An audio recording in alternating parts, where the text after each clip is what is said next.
4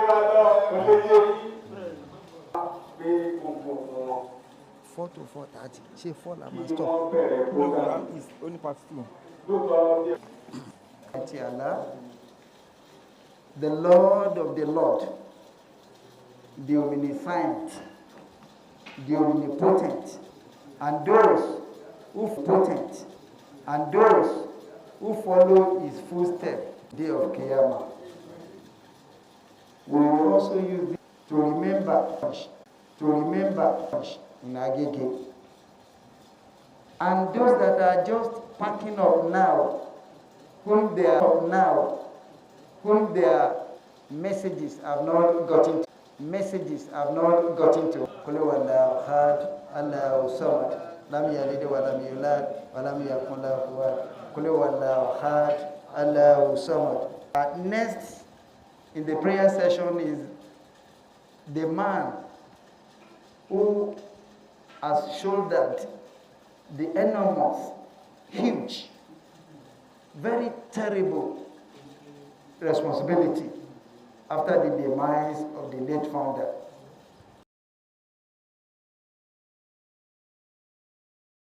In the annals of Sudan history, and also doubled as the chief missionary and chief imam, Fadilat Sheikh, known as the Mitope. May Almighty also to be remembered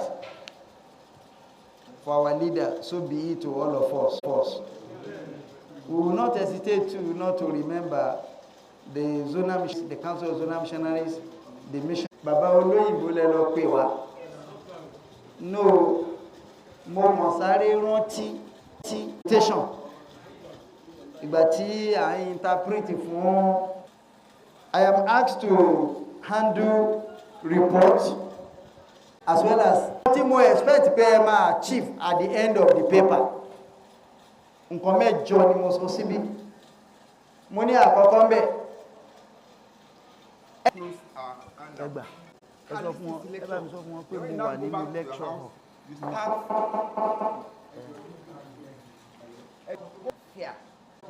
here without favor, such that at the end of the day we will have to thank our presenter, at the same time thank the National Council of Secretaries. Tí Ọlọ́run bá kádàrá kí àwọn bàbá wa ní branches kí wọ́n ní àgbọ́yé kẹ́ ṣàlàyé fún wọn dáadáa.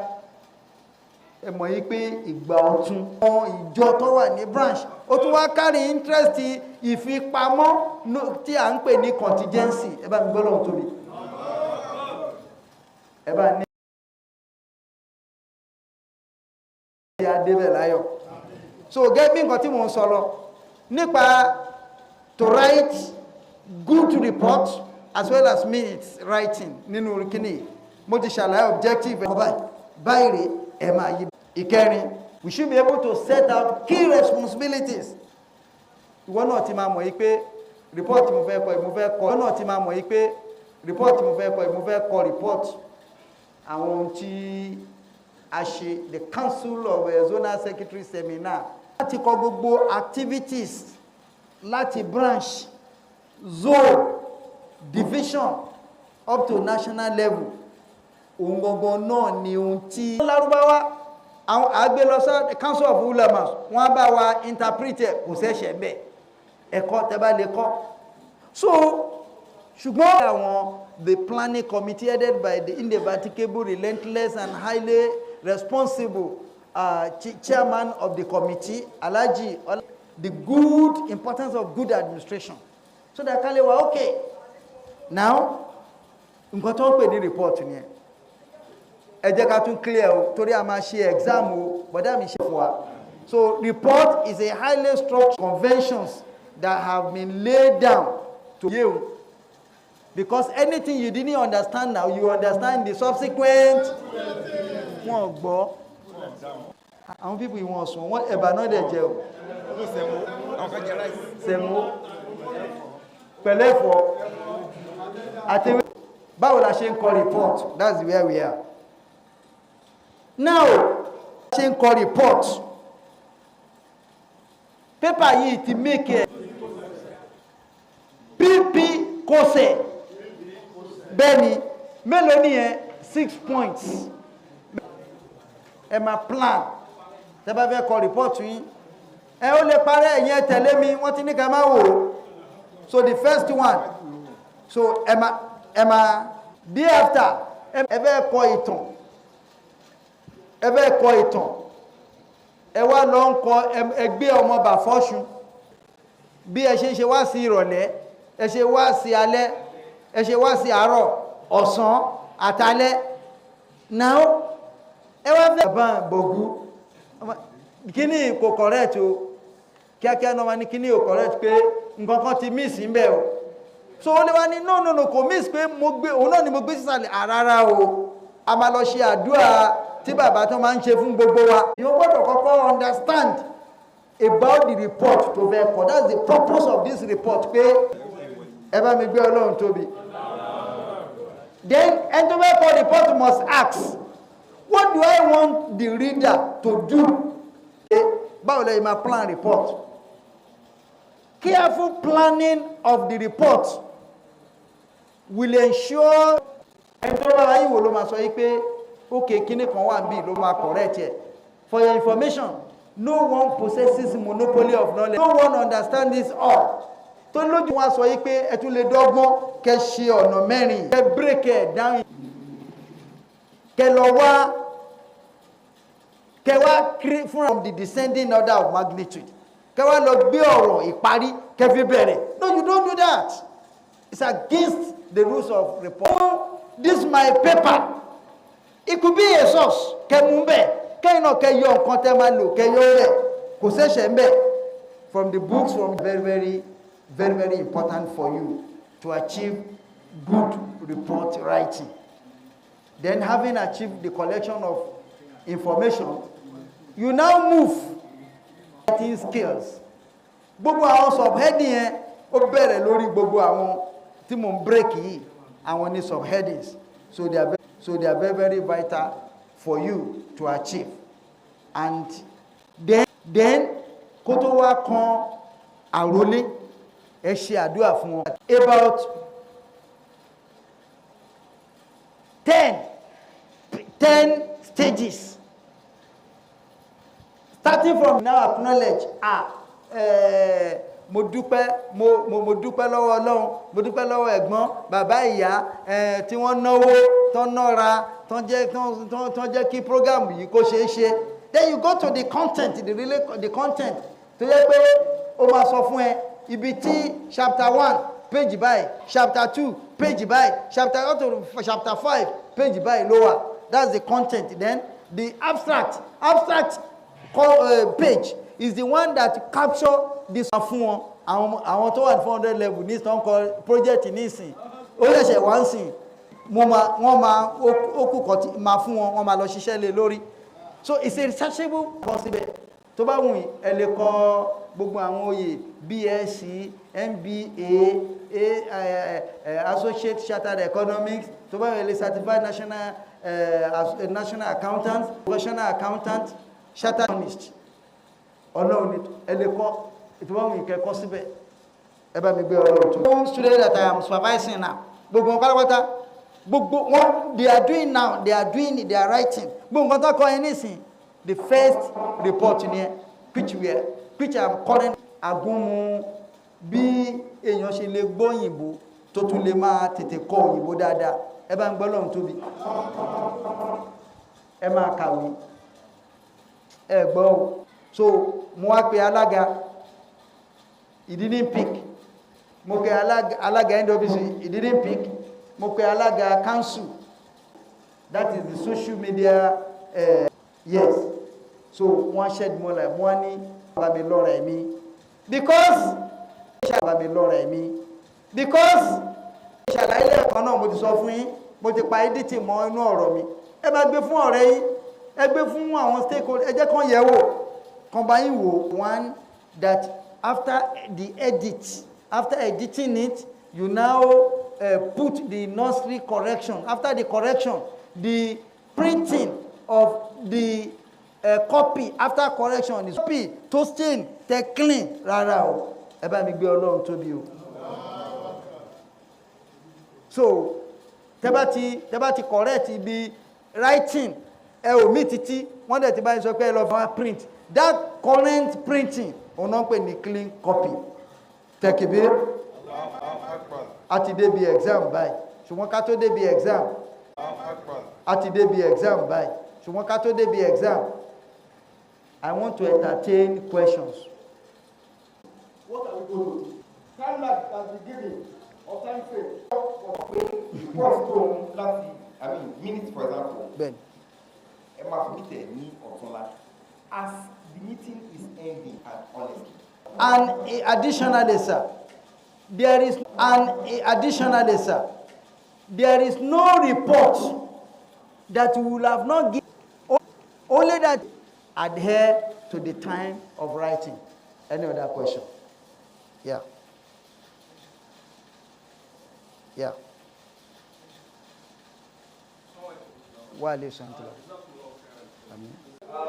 Can you please give us the template on how to write a minute report, like the step-by-step? For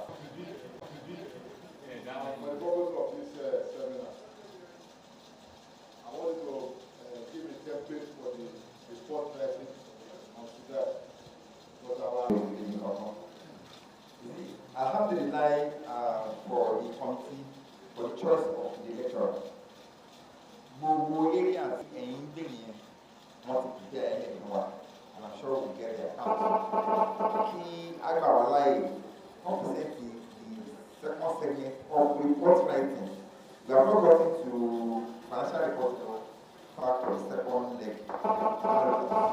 Financial report. Salaam alaikum wa rahmatullahi wa barakatuh.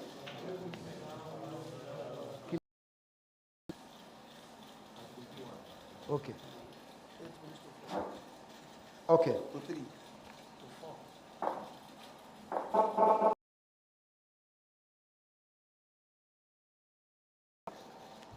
We need to make it snappy because the time, let us make use of the time very well. Minutes writing, or the effective way of covering minutes meeting. Ṣé mọ̀ yí pé ó dẹ̀ ń dùn mí gan, kíní kan dùn mí, ẹ bá mi gbọ́ lọ́run tóbi. Tẹ́ bá rí mínítì tí wọ́n ń kọ ní at the joint session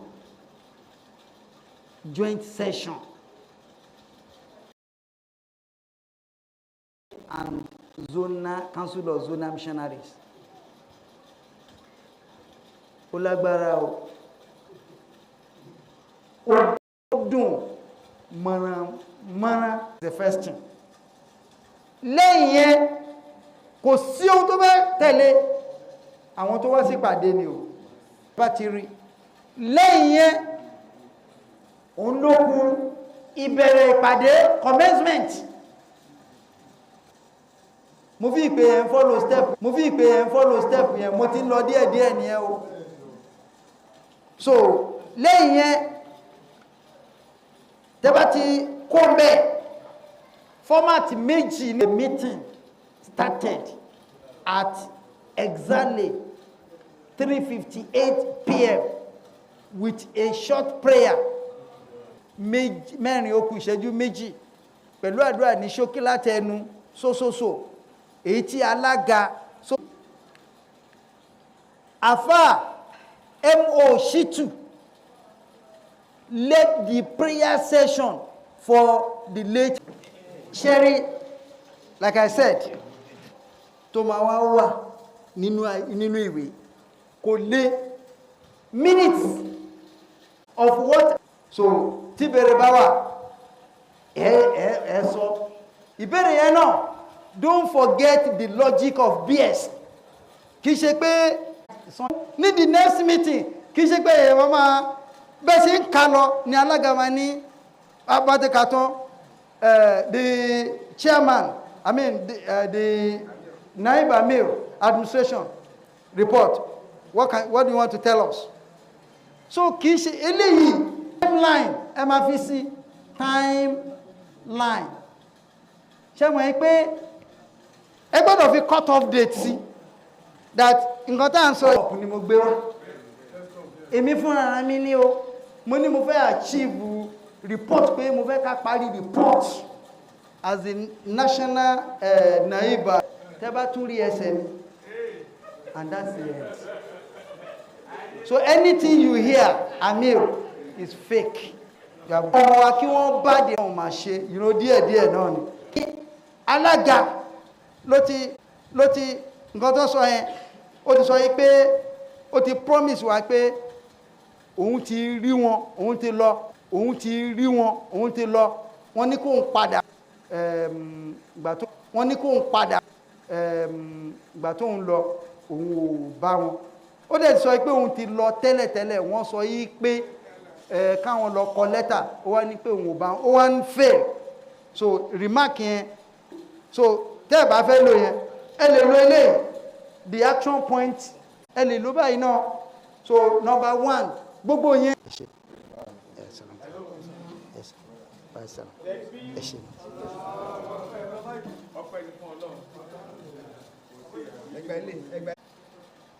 Unveiling of àwọn ìwé tí a yẹ kí a keep ká ní each branch méje ni o 13 edition of the Council of the Secretaries Seminar. We dwell on, in fact, I am bold to report Ipe 20 branch Sudai Amako, date of birth Amako, sex Amako Nijebu, local government of origin kìí ṣe Tèkómbí origin bí téèyàn ti kọ́ thereafter is akọ occupation accountant ní tèmi o CNA PDE MTRCN ẹ máa kọ gbogbo ẹ o máa clear ẹ máa kọ gbogbo ẹ o máa clear ẹ máa kọ ẹ máa kọ gbogbo ẹ pátápátá address zone yìí kí wọ́n kọ tí wọ́n lé ní English kọ́ńkà ní lé ní English kọ́ńkà ní Yorùbá kò sẹ́ni tí ń tẹ́kọ́ síbẹ̀ they are all acquainted with whatever you have there so bet fún àwọn bàbá wa ẹ̀kọ́ lóyìnbó kẹ́ka ní Yorùbá that's the way we read our own ní neck when we got to the neck aṣọ yìí pé no àlè máa kọ́ ní Yorùbá o wọ́n ní ókè o kílẹ̀ fẹ́ máa kọ́ English ni o àwa náà gbọ́ òyìnbó we now adopted to write it in English bẹ́ẹ̀ tí secretary bá fẹ́ kà á kà ní Yorùbá in fact for your information kò sí gbogbo àwọn bàbá neck tí wọ́n gbọ́ òyìnbó kò sí nǹkan tẹ́ kọ́ síbẹ̀ tí ó yé wọn so mo ti ṣàlàyé 2 M's membership register minutes book then visitors book ìwé àlejò tẹ́ bá gba àwọn àlejò ẹ gbọ́dọ̀ ní register tẹ́ máa ní so tó yẹ pé ẹ fi máa gba àwọn àlejò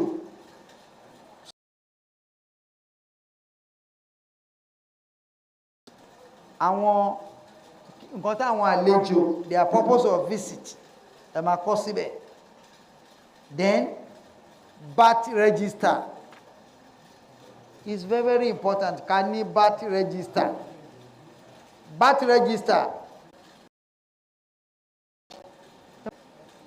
bàbá dated levy card so yẹn náà ló máa gbé mi lọ sí financial mode in the subsequent bulletin wọ́n ti sùn. I had a published one tó jẹ́ pé the participants yes Okay. Okay, I'll come and go. We will stop. Come on, come ṣe tiwọn náà. Tó bá ti ready, anytime tó bá ti dé báyìí, ibikíbi tá bá dé, I'll stop. But lágbára náà possible kí n ti sáré parí. So,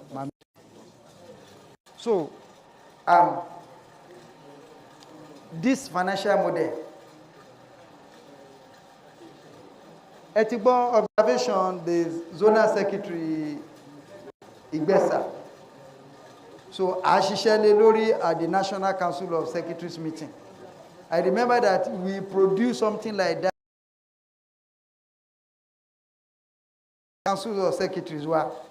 Mo fi pé ẹ gbàgbé pé there are 3 types of Council of Secretaries. National Council of Secretary, which comprised of the all branch secretaries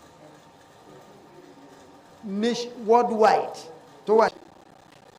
at zonal, at divisional, at national, all of them, both national finance secretary, national treasurer, divisional secretary, divisional finance secretary, divisional treasurer, zonal secretary, zonal finance secretary, zonal treasurer, and branch secretary, branch finance secretary, branch treasurer. Àwọn ni wọ́n wà ní National Council of Secretaries. Zonal the chairman of that council ni Secretary General, while the Council of Zonal Secretaries are chairman of that council. I don't know if it there exists again. I think it has died a natural death. Egbodo Jeko that came into being as a result of the impediment to be contributing, happen to meet at the point of implementation. What am I saying? I remember vividly, while Jagaban is a living witness, Chairman Jagaban is a living witness, Chairman NWC, current NWC is a living witness with Boda Saka, all of them. During that time, Lushu, I must assist them. What will I do? I react.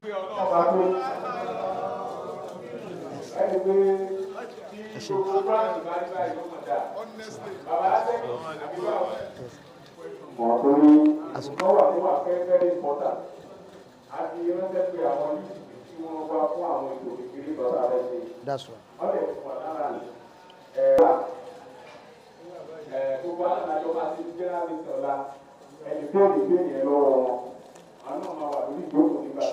Sure.